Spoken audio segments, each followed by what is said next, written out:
coming here just is the way to get away from it all.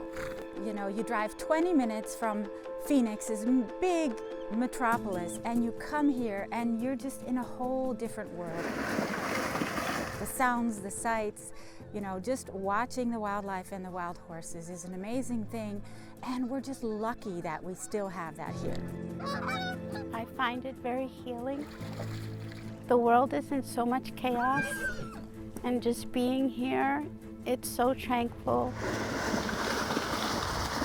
We have millions of people coming just to see the Salt River wild horses.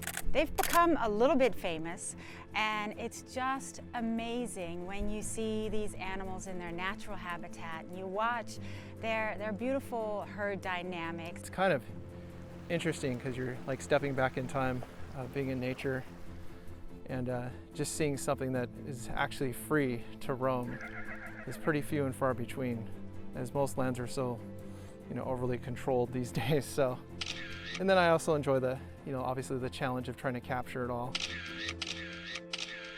It's just completely astonishing, and it kind of reminds you of like the Old West. Back when this herd was in danger of removal, we made this proposal and we said, look, if we can humanely reduce this herd population, then can they stay? We asked for a number of years to prove that we could do that. You got your dart ready? Oh yeah, we're ready. We're trying to prove that it's possible to give wild horses birth control. And what we do is we give them PZP, which stands for porcine zona pellucida, which once a mare is darted with that, she will not give birth for 1 year. She won't conceive for 1 year, so she does need that shot again every year. It's not that big of a deal for the mare. You know, she's usually going to take a hop, skip, and a jump, and then she goes right back to doing what she's doing. We only had 16 foals this year, as compared to over 100 foals born in 2019. So that's a huge difference, and that's what we were hoping for. It's only our first year of results, and so this year, 2021, we're expecting fewer than 10 foals this year. And so what that does is it kind of stabilizes that population growth, and that means that the birth rate is going to probably equal the natural death rate. And so slowly over a number of years you can reduce the population that way in a humane way and prevent removals of any kind. And so that's our main goal, is to keep the Salt River wild horses right here on the Salt River where they belong.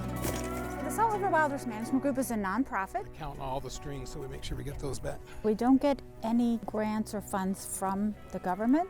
These horses are purely supported just by the public who loves them.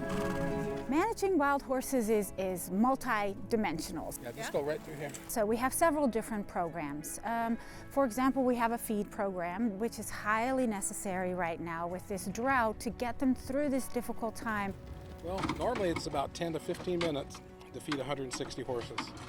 And most of them are settled down within 5 minutes. And then we put a little extra out to cover for those coming in later. Right now, divided over 4 feed stations, we're spending between $11,000 and $12,000 a month to keep the horses healthy. And we have to keep that up until we have rain, until we have forage again.